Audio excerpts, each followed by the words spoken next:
Have you found that people told you that 85mm is the perfect portrait lens, but then when you've gone to use it, the pictures that you've got back, they just lack something? There's a missing emotion that isn't in the pictures. What happens with telephoto lenses is that unless you're very intentional with the way that you use it, you end up with these emotionally forgettable pictures. So in this video, I'm going to teach you a couple of techniques that you can use in order to stop that from happening and start taking emotionally engaging portraits that people actually want to look at.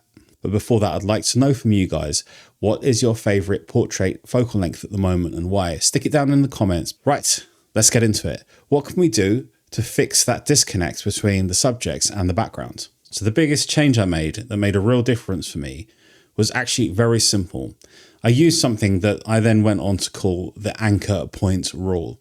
And that was to find one thing in the picture that would link my subject to the location. Let me show you what I mean. In this picture of the children sitting in the field there reading a book, this works because the house is in the background. The house being in the background ties them to this location. It gives them a reason for being there. If I take the house, I'm going to Photoshop it out for you, right? If I Photoshop the house out of the background and pretend that it wasn't there, the picture still works to some degree because I am still showing the context of the location, but the house makes it that much stronger. It takes it away from being sort of scary, why are they there on their own, to, okay, they've come from that house and they're walking back to it probably afterwards and they're just, out playing and so on. Let me give you another example. So we have this couple here, wedding day. I took this picture on 85mm 1.8G, I think at f2.2. And what I used for the anchor point was this fence or railing or whatever it is behind them. I got them close to it, so it's almost in the same plane of focus as them. And that means that some of the foliage and things that are around them are kind of in focus too. And I also, by stopping down slightly, made sure that the stuff that was really far behind them wasn't going to blur out so much that it became unrecognizable.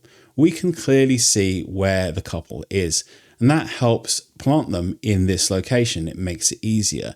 The anchor point in this picture is that fence railing. In this engagement shoot that I did in Spain, on the south coast of Spain, it's just after the sun's dipped over the horizon. So we've got this really nice romantic moment between my couple, but where I've placed them is absolutely critical. I've put them by the shoreline because this makes it really clear. When I put them actually on the shoreline, and not shoot out to sea, I shoot along the shoreline, that changes everything because we see all of those waves breaking. We see all that shoreline that they're walking along, and we get this idea of a story start to form in our minds. And that story is that they walk along this shoreline, maybe holding hands, and using that 85mm, as you can see in this picture, when they're holding hands walking along the shoreline, they're kicking up some of that water. It's got that feeling of motion. It's got that presence. You can feel the environment. I'm letting them react naturally, not making them stay static and taking, passport headshots of them. And then when I get them to stop and then kiss each other, the pictures, and this is important, guys, this is the important part, because they're anchored to the scene, but it tells a story of them walking along the shoreline and then, being looking happy, enjoying the evening walk, and then stopping and then kissing, and it looks romantic. And now we have storytelling and scene setting and emotion from an 85mm lens. This is using the anchor point rule. But I want to point out something more in these pictures. What I'm using, and compositionally what I'm doing with that shoreline, is I'm using it as a natural leading line. A natural leading line for me is something that is part of the motion or the story of the picture, in the sense that walking along the shoreline gives the direction, okay? So when we move through an outdoor environment, we naturally pick certain ways to go. And the way that we do that is we follow the natural leading lines. So that might be a well-trodden footpath. It might be a pavement. It can be a road. It can be any of those things, but it's not really a wall. Yeah. Now, it isn't always the case that you have those natural leading lines to work with. And that's when I come back to anchoring your subject to a point that ties them to the location, but you can then move them physically to that thing. Let me show you. Look at this picture again from this same shoot. Because I know I've got shallow depth of field and I've got lots of compression happening at 85mm, I've taken this palm tree that's on the beach, same location, just a little bit further along.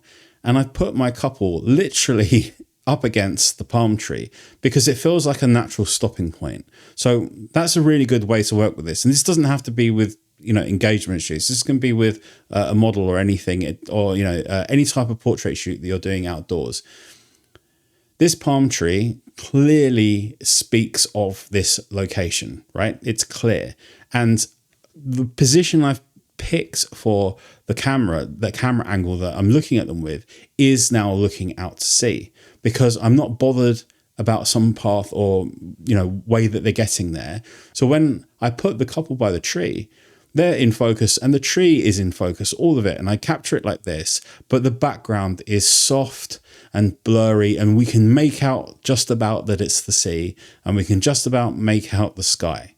And that's it. And the sand on the ground tells us, this is like a sandy beach location. So this is now a different couple at the same location in Spain. What I want to teach you here, and it was what you saw in some of the other pictures as well, is you need to move back enough to be able to show the context of the location. I picked the palm tree again in the background, but this time I brought the couple forwards closer to the camera. But I've made sure that I've stopped down enough that I can make out that there's a palm tree in the background to tie them to the location. And that palm tree branch that's sticking out over them, I try to position it just about well enough that it's sort of framing them slightly as well. But this stepping back allows me to give context. So in a series of pictures, when I show this picture, so even when we have this more close in shot like this, to focus more on that emotional moment between the couple, we're still able to see where they are because we can tell that these are palm trees. And certainly in the context of the two pictures side by side, like if I show you like this, we can very much tell that these pictures belong together and that they're shot at the same location. But moving back enough to include enough of the background to make it recognizable is really important. So sometimes these things are easy to think about, but when you get there on the day, it's hard to actually do these things. You might arrive for your photo shoot with your subject and you think to yourself, wow, it's all gone out of my head. I don't know what I'm doing. I'm flustered.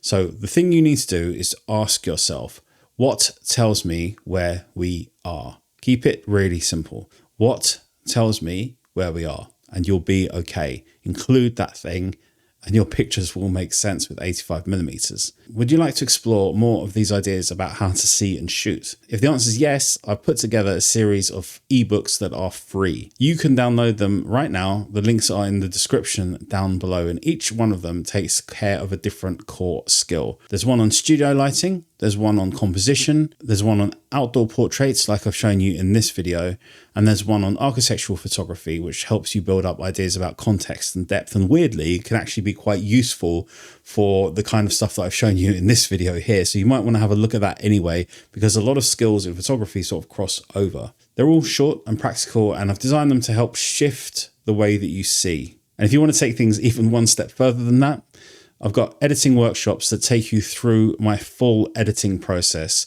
step by step, because editing is how you finish your pictures and create a style and look that then ties all of this together. To me, it's one of the critical stages in photography that you have to get right. The ebook's free and the workshops are ready to watch anytime you want to, as many times as you want to. All links are in the description down below. That's all for today, guys. Take care, and I'll see you again in the next video. Bye-bye.